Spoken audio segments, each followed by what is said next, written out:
Proudly बोल रही हूँ बिकॉज आप देख सकते हो कि इंडिया हर किसी लिहाज से आगे बढ़ रहा है। आप देखें ना कि इंडोनेशिया को इंडिया अगर चीजें बेच रहा है, डिफेंस इक्विपमेंट बेच रहा है, तो आप इमेजिन करें कि what would be the level of the cooperation and the level of the understanding of Indonesia and India in that. खुलांच हुआ पड़ा आपका मुल्क दिवालिया होने के नहज पर।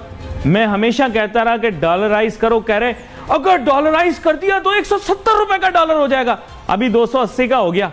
अब नाच लो, गा लो, दर्दे डिस्को दर्दे डिस्को। फाइका, आप खुद को सबसे पहले कश्मीरी कहते हो या इंडियन कहते हो? कश्मीर के जो लोग हैं, हम प्राउडली कहते हैं कि we are the Indians and हम सबसे पहले लाइक करते हैं कि हम जिसको भी, अगर फॉर एग्जांपल हमारी पहचान जो है, अगर हम कहीं इंटरनेशनल लेवल पे जाते हैं, अमेरिका जाएंगे, यूएस जाएंगे या बहुत सारी कंट्रीज विजिट करेंगे, तो वहां पे हम ये नहीं कह सकते हैं कि वी आर कश्मीरीज। वहां पे हम ये कहेंगे कि we are the residents of India because Kashmir is the integral part of India. अब पाकिस्तान ने चाइना के साथ मिलके जो था वो JF-17 थंडर बनाया, अब वो कोई खरीदते ही नहीं। अर्जेंटाइन के साथ हुआ लेकिन वो डील बाहर मार आ गई। जर्नलिस्ट और मीडिया के लोग हैं जो इमरान खान साहब का साथ दे रहे हैं और इस किस्म की भी बातें की जा रही हैं कि अगर हेलीकॉप्टर आया तो उसको भी देख लेंगे। और अब ये मैं सुन रहा था एक और यूट्यूबर भी ये कह रहे हैं ड्रोन हमला होगा इमरान खान के। अबे पागल हो गए हो क्या?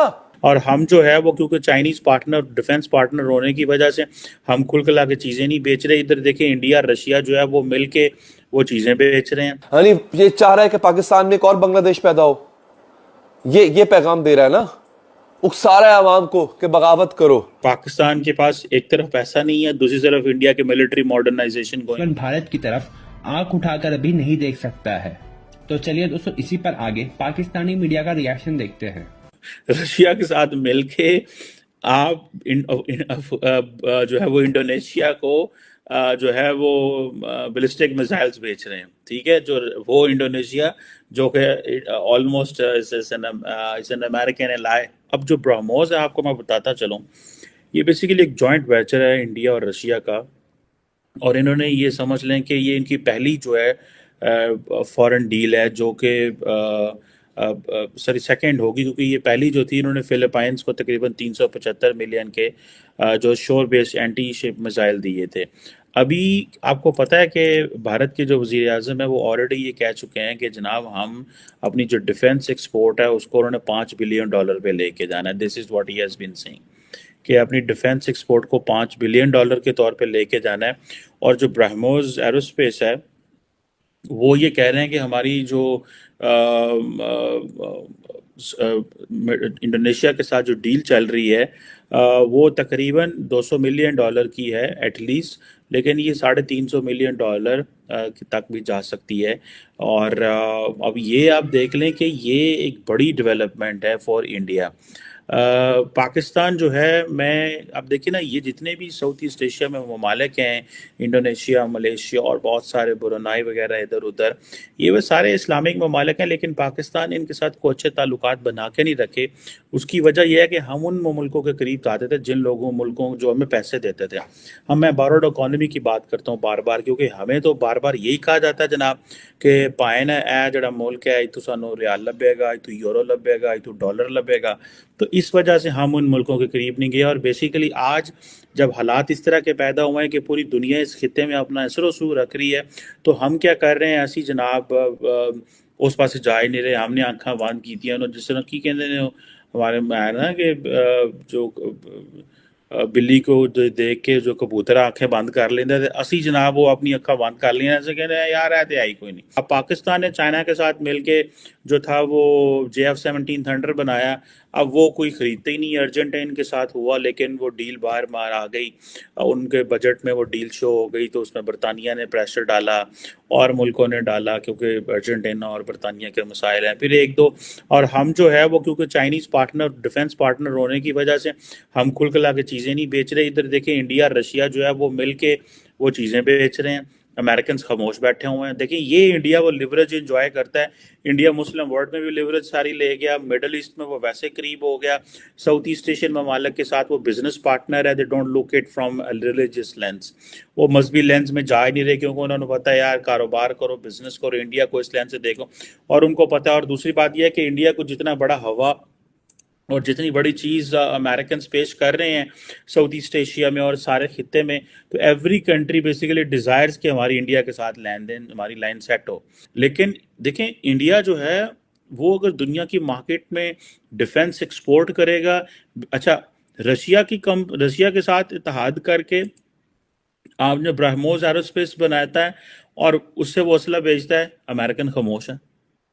ठीक है जनाब, उधर से अमेरिकन वहां पे दे रहे हैं। सो इंडिया ने अपने आप को इस पोजीशन में रखा हुआ है। इंडिया के अंदर देखिए, एक बंदा आया, उसने 10 साल रूल किया, अगले 5 साल उसको मिल रहा है। With all that power they are coming and they are getting a clarity. उनको पता है कि इस डायरेक्शन में जाना है। पाकिस्तान में क्लैरिटी नहीं है। फिर फौज का अपना किरदार है, एस्टैब्लिशमेंट जिसे आप कहते हैं, वो समझती किसी ने कख नहीं। वो कहती है what ever the world view the Pakistani political class they should have, that should be. वो पाकिस्तान की उससे वो उनसे पूछ के चलें या उनके कंसर्न्स को एड्रेस करें, और वो जो उनकी एक इंस्टीट्यूशनल मेमोरी है दुनिया के, इंडिया के हवाले से और बहुत सारी चीज़ों के हवाले से, उसको ज़रूर एड्रेस किया जाए। अभी तो देखें, अभी तो चीज़ें उल्ट हो गई हैं। अभी तो मिलिट्री चाहती है इंडिया से ताल्लुकात ठीक हो। सियासतदान में इमरान खान जो थे, जो कि जिसको फ़ौज ने प्रॉप अप करने में सारा किरदार अदा किया, जिनको बड़ा किया, इस बच्चे को बड़ा किया, और बच्चा उठ के बड़ा होके जो है ना अपने ही माए बाप को पढ़ गया। उसने कहा कि तोड़ी ऐसी दी तैसी, तुसी कौन होंदे, I will tell you what is the. अब वो सारा दिन जो है वो तंगनी का नाचना चाहता है। अदालतें भी इमरान खान से डरती हैं, फौज भी इमरान खान से डरती है, सियासतदान भी डर रहे हैं, बिकॉज वो उनको पता है कि ही इज़ पॉपुलर। उसने ये चैलेंज द सिस्टम, उसने सारे सिस्टम को चैलेंज कर दिया हुआ है। सो देयर इज़ ये जो पॉलिटिकल स्टेबिलिटी ना होने की वजह से वही है बेसिकली द लूजर्स हैं। और इसने फिर जारी बात है, मैं तो समझता हूँ कि इमरान खान तो चाहते हैं कि पाकिस्तान डिफ़ॉल्ट कर जाए, ताकि वंस फॉर ऑल मैं स्ट्रॉन्गर पॉलिटिकल फोर्स के तौर पे इमर्ज करूँगा। The more stronger I will be, the more powerful I will be, that will be better for the country, because I will be in a position to take certain long term decisions and I will be in a way. ये चीज़ें हैं। फाइका, आप खुद को सबसे पहले कश्मीरी कहते हो या इंडियन कहते हो? कश्मीर के जो लोग हैं वो खुद को सबसे पहले एज एन इंडियन इंट्रोड्यूस करवाते हैं या एज ए कश्मीरी इंट्रोड्यूस करवाते हैं? देखिए, अगर कश्मीर इंडिया का पार्ट है, Kashmir is the integral part of India, तो हम यहाँ पे ये नहीं कह सकते हैं कि हम इंडियन है या कश्मीरी है।